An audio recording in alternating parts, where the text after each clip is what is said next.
Jadi ada semacam presetan mengatakan bahwa gini, berarti orang miskin itu biasanya habis makan ngerokok gitu.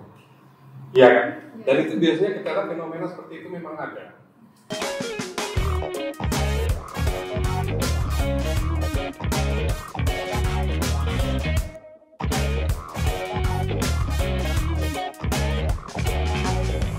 Assalamualaikum warahmatullahi wabarakatuh. Halo sahabat data, selamat datang di podcastku, podcast Kalimantan Utara.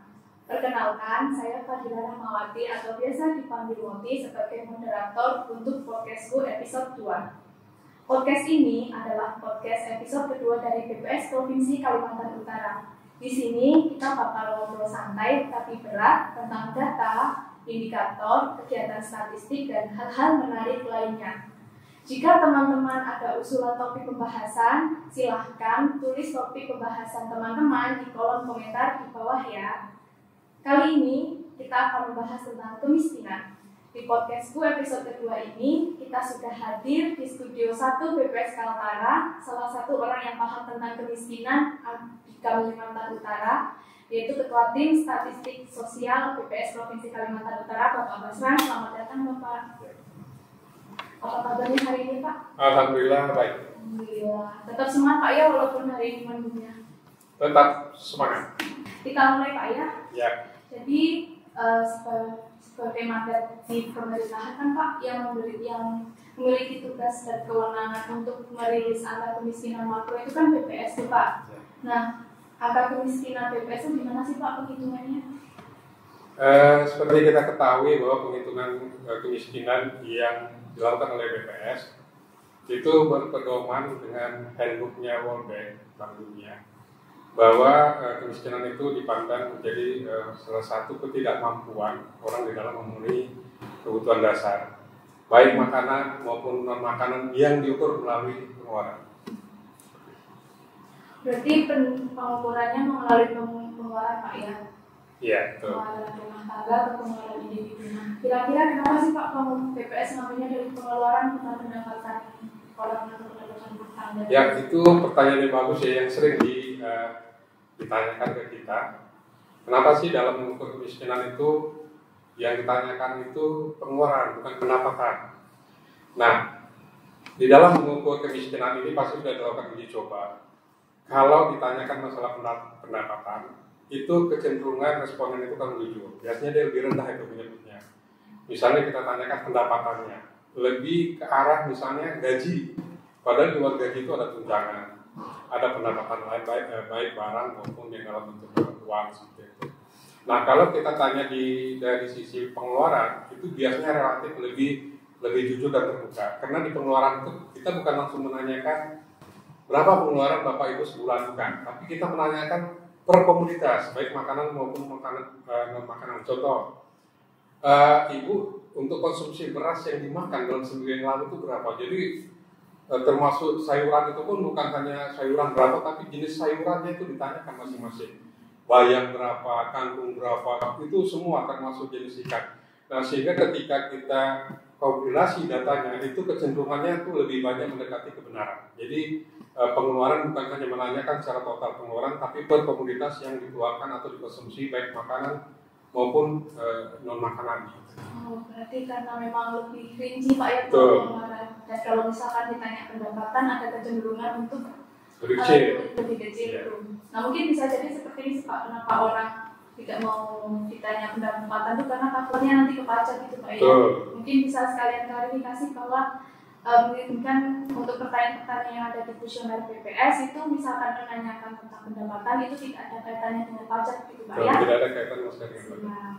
Nah, kira-kira gambaran pengeluaran penduduk miskin yang di Provinsi Kalimantan Utara ini seperti apa itu? Nah, ini sudah menjadi fenomena ya dari angka kemiskinan yang biasa dirilis oleh BPS.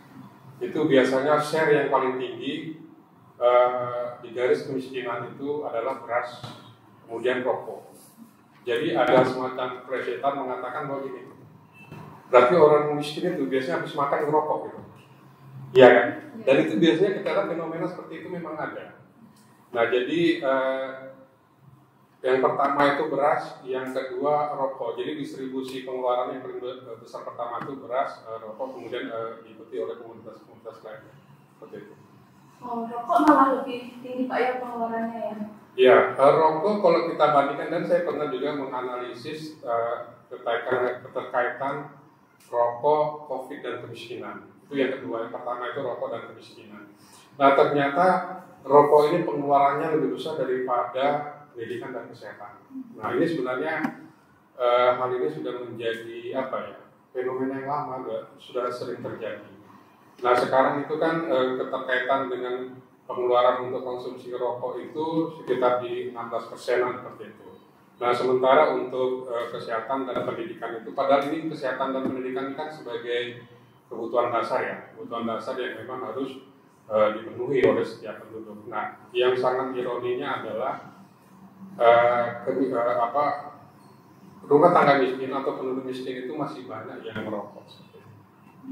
Padahal harusnya misalkan mereka tahu pengeluaran rokoknya lebih tinggi, itu mungkin bisa jadi mereka akan mengalokasikannya ke pendidikan dan kesehatan gitu Pak ya. Kira-kira penduduk miskin ini tahu nggak sih kalau mereka ini pengeluarannya lebih besarnya di rokok dibandingkan pengeluaran di kesehatan sama pendidikan Pak? Sebenarnya mereka tahu ya, tapi karena mereka merupakan suatu kebiasaan yang agak susah. Tapi sebenarnya juga kebiasaan itu tergantung dengan niat kita. Contohnya saya sendiri, Mbak Rama. Saya itu mungkin mulai SMA itu udah merokok. Tapi ketika ingin membuat suatu tulisan terkait dengan data kemiskinan yang dihasilkan oleh Susenas, itu sekitar 8 tahun saya sudah berhenti merokok. Karena ketika saya akan menulis tentang rokok dan kemiskinan, manfaatnya rokok itu nggak ada. Jadi waktu itu saya ditantang untuk menulis. Tapi ketika menulis saya harus tahu dulu kan rokok itu seperti apa, dari konsepnya seperti apa, kemudian dampaknya seperti apa. Dampaknya itu nggak ada yang baik gitu. Jadi buruk. Nah, ketika masuk Ramadan, saya pikir orang puasa itu yang agama Islam ya, dari pagi sampai sore nggak ngerokok nggak apa-apa kan. Saya coba itu, ternyata bisa. Jadi sebenarnya kebiasaan rokok ini sebenarnya bisa dihentikan, tergantung darinya. Minimal dikurangi, terutama untuk penduduk-penduduk miskin yang biasanya ada di pedesaan. Memang angka kemiskinan kita itu meliputi di pedesaan. Dan konsumsi rokok juga banyak di pedesaan, jadi kan linear saja. Nah, artinya ketika waktu itu saya meneliti ternyata bahwa di kelompok di pedesaan itu sektor pekerjaan yang paling banyak yang merokok itu adalah pertanian. Nah, dia inline dengan penduduk miskin di pedesaan. Jadi memang banyak di sektor pertanian seperti itu. Jadi memang masyarakat itu, terutama kelompok-kelompok miskin itu memang mengerti bahwa rokok itu pengeluarannya lebih besar daripada pendidikan. Walaupun sebenarnya di pendidikan itu banyak yang dibiayai oleh pemerintah ya, tapi ketika BPS mendata melalui Susenas itu tetap diimputasi, tetap diperkirakan biaya dikeluarkan, sehingga tidak ada biaya pemerintah yang dibantu oleh pemerintah itu kelewat. Jadi sebenarnya rokok pengeluarannya juga cukup fantastis ya, pengeluarannya di dalam perhitungan angka kemiskinan. Padahal sebenarnya kalau dari rokok sendiri itu untuk efek kesehatannya sudah ini Pak ya nggak bagus gitu ya. Iya, semua orang sebenarnya sudah tahu, tapi karena kebiasaan ya tetap aja di jalan itu. Malah misalkan kalau kita tetap merokok, itu kan malah menambah pengeluaran di kesehatan misalkan untuk hari gitu Pak ya.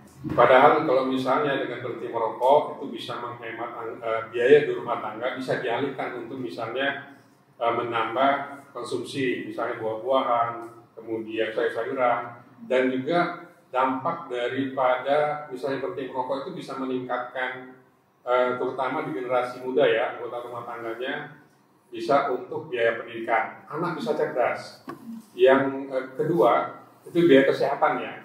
Lebih sehat, biasanya inline dengan pendidikan. Anak sehat, dia bisa berpikir, berkreasi, sehingga dia akan menjadi orang yang cerdas seperti itu. Nah, jadi seharusnya biaya kesehatan pendidikan itu seharusnya lebih tinggi daripada biaya untuk rokok, karena dampaknya sangat luas. Nah, begitu pentingnya pendidikan sama kesehatan, dan itu kan kadang belum tersosialisasikan di penduduk kelompok miskin itu kan Pak. Nah, kira-kira nih Pak, saran dari Pak Basran untuk saran kebijakan untuk pemerintah atau dari individu tersebut itu apa cara kira-kira mengurangi rokok? Saya dulu pernah menyarankan juga ke pemerintah, terutama terkait dengan kampanye anti merokok. Jadi itu di sekolah dilakukan secara masif lah. Nah, kalau mau lebih fokus lagi, lakukan kampanye itu di daerah pedesaan, karena daerah pedesaan itu kan lebih banyak yang yang lebih banyak rokok dan lebih banyak miskin, terutama di level sekolah, misalnya di SD, SMP, SMA, itu dikampanyekan secara masif. Kemudian bukan hanya di pemerintah saja seperti itu, tapi peran daripada orang tua juga sangat penting, karena berdasarkan pengalaman saya ketika melakukan supervisi di satu kabupaten, itu ternyata data yang kami cek itu kok ada anak yang usia kurang dari 10 tahun dia merokok. Ini benar apa enggak datanya? Kita lakukan koordinasi ke lapangan. Ternyata memang anak itu merokok. Karena apa? Ternyata dia melihat orang tuanya merokok, bapaknya merokok. Akhirnya dia ikut. Nah, inilah sebenarnya yang menjadi data yang kurang bagus terhadap orang tua yang merokok, tapi dia merokok di lingkungan rumahnya. Termasuk kalau saya dulu waktu masih merokok itu, saya diberikan syarat boleh merokok tapi tidak boleh merokok dalam rumah, karena memang dampaknya sangat luas sekali. Nah, itu salah satu contoh keteladanan yang kurang bagus. Orang tua merokok, akhirnya anak-anaknya ikut merokok. Orang tuanya mau melarang, bapaknya merokok, seperti itu kan. Nah, jadi peran orang tua sangat besar sekali terhadap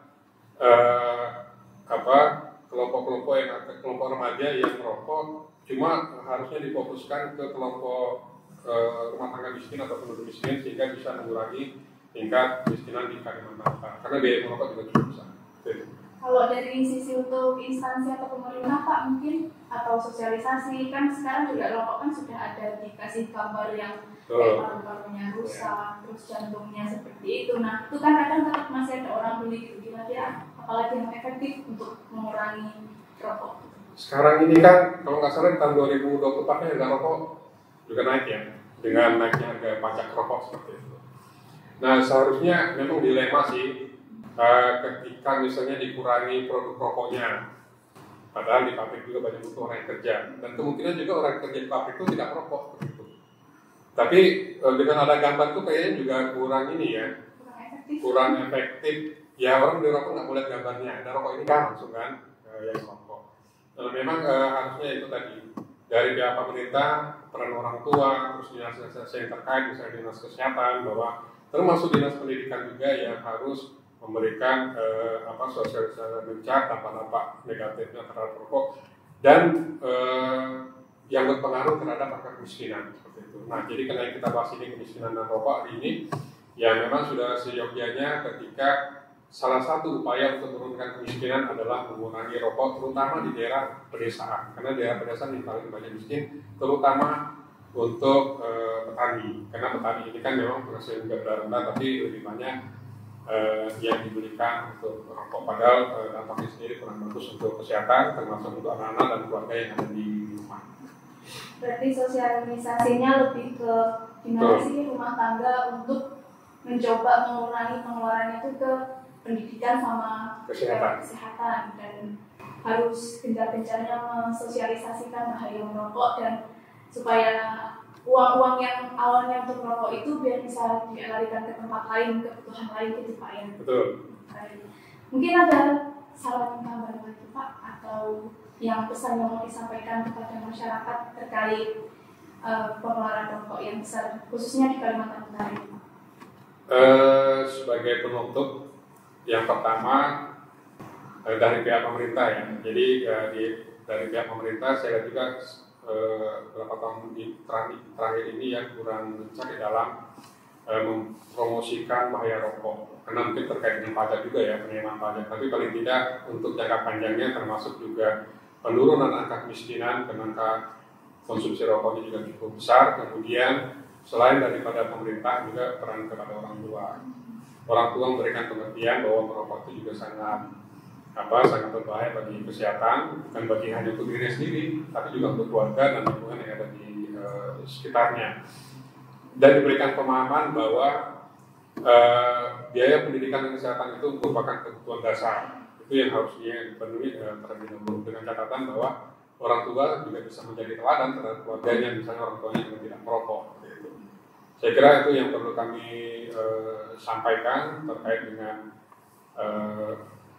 bahaya merokok dan juga pengaruh rokok terhadap angka kemiskinan kita di Kalimantan Utara yang masih di sekitaran 6,45%. Baik Pak, terima kasih atas ilmu yang sudah diberikan pada hari ini. Semoga ilmunya bermanfaat, khususnya buat saya yang menjadi moderator di sini. Tambah ilmu juga sih Pak untuk saya hari ini. Terima kasih. Sekian podcast hari ini di episode kedua ngobrolin data kemiskinan bersama Pak Basran. Terima kasih Bapak sudah berkenan untuk ikut pada podcast di episode kedua. Dan untuk sahabat data, sampai jumpa di episode podcast selanjutnya. Tetap semangat.